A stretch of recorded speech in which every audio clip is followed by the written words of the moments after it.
Today we are going to look at the 4 teaks in our representing fractions unit.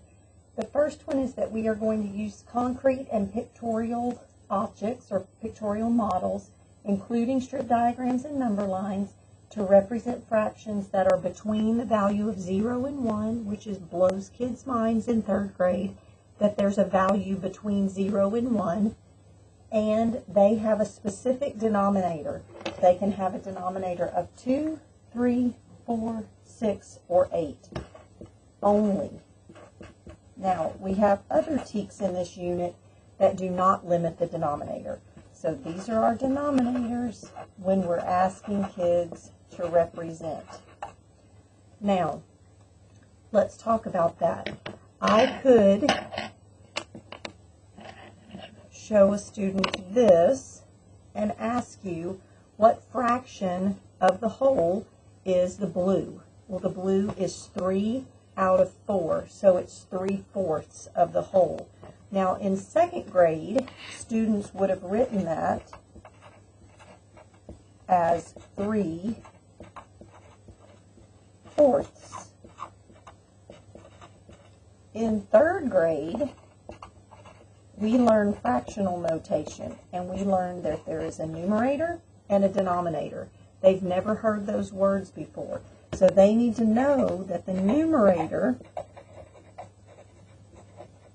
is the number of parts we're talking about. The denominator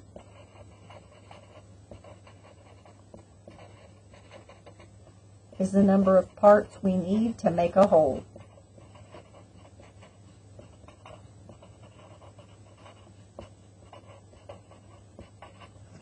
So I know that this is 3/4 because I'm talking about the 3 blue parts, and it's fourths because it takes 4 to make the whole group. So I'm talking about 3 out of the 4 are blue. If I asked you green, you would say that 1 out of the 4, or 1/4 of the model, is green. So that's the big part of this one. We could also look at that on a number line.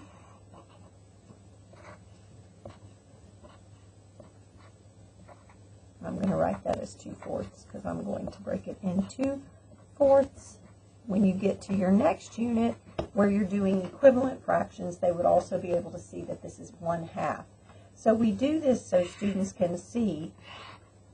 If I had drawn it just a little bit bigger, you could see that each of these is 1/4 of the way between 0 and 1. Mission Math has a great activity for this that helps kids make the connection between the distance between 0 and 1/4 or 0 and 2/4 and the whole. So it shows it almost like a strip diagram where we would say that this is the whole and each part is 1/4. Now, when we're writing it like this, we're not talking about distances. We are talking about what part is it. It's 1/4 of the whole. Here, we're talking about distances between 0 and 1. And we work on this a lot more in our upcoming unit. But they do need to see that there is a location between 0 and 1, because kids right now don't think there are any numbers between the whole numbers on a number line. So we're just starting to introduce that. We do a lot more with it in our next unit. So now let's talk about 3.3c, which is also a supporting standard, and we'll keep using this as our example.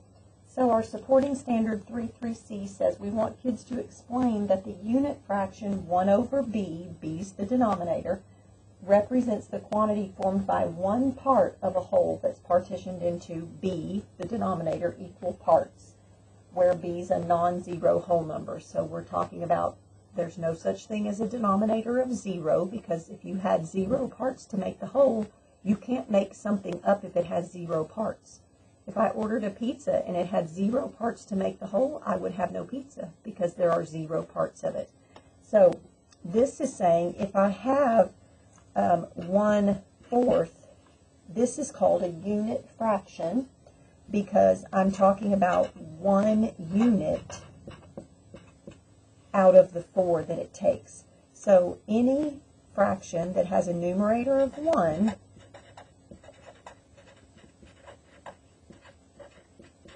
is a unit fraction.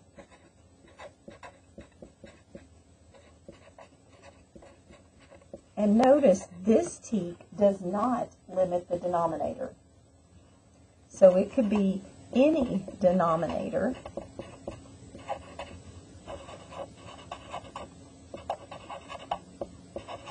because we just want them to know that that means one of the 4 pieces it takes to make the whole, one of the 16 pieces it takes to make the whole, one of the 12 pieces it takes to make the whole. That's a unit fraction. So a numerator of 1 is a unit fraction, and there's no limit on the denominator in this teak. Now, 3.3d, we use this information to write fractions as a sum of unit fractions. It's also supporting. We are composing and decomposing fractions into a sum of its parts as unit fractions. So if we were still talking about 3/4, we would say it's equal to 1/4 plus 1/4 plus 1/4, because it takes one of these fourths plus another one of these fourths plus another one of these fourths to make 3/4. So then we would also want kids to be able to do that the other way. If I asked you, 1 is 1/3 plus 1/3 plus 1/3, I could say this is 1, 2, 3/3. And we don't go above a whole number, 1 whole, in our standards. That we save that for 4th grade to do. So they do need to understand that when the denominator and the numerator are the same, it equals 1 whole, because it takes 3 parts to make the whole, and I have 3 parts. So it takes 8 parts to make a whole pizza, and I have all 8 slices. So I have a whole pizza, 8 out of 8. So we're building that understanding in this teak. And then we move to 3.3e, which is the one I want to spend a little more time on, because there are 2 parts to this teak. This is partitioning, or representing, sorry, am I looking at the wrong one? 3.3e, yes, I was looking at the wrong one. It is partitioning in 2 ways, so I want to show you what I mean by that. So we are either partitioning from a set of, parts of a whole, or what I started to say earlier, the second kind of partitioning is from a set of objects.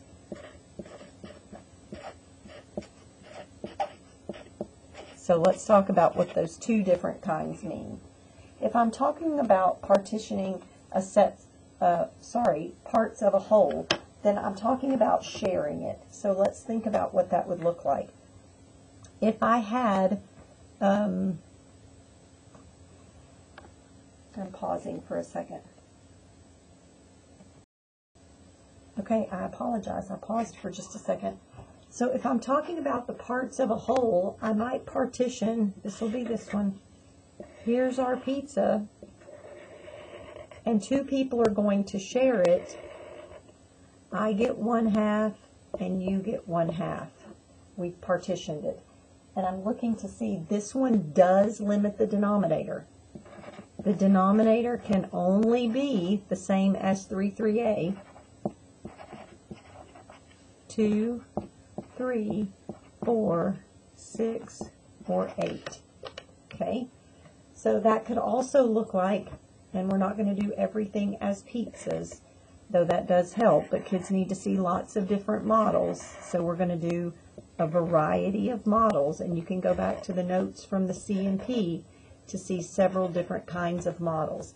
If we had a cake or a candy bar, and I wanted to share this equally between 4 people, we would each get 1/4. Now, the struggle for kids on this particular teak is they want to say, I would get 1 piece. I would get 1 piece of the pizza, or I would get 1 piece of the candy bar. But the teak is asking them to say what part of the whole they're getting, not how many pieces, what part of the whole. In this case, I'm getting 1/2, 1 out of 2. In this case, I'm getting 1/4, or 1 out of the 4 pieces. Now, the other set of objects, partitioning a set of objects, we'll talk about that one. That would be like if I have, let's say the example we did at the C&P was if we have 3 candy bars, 3 candy bars to share with 4 people.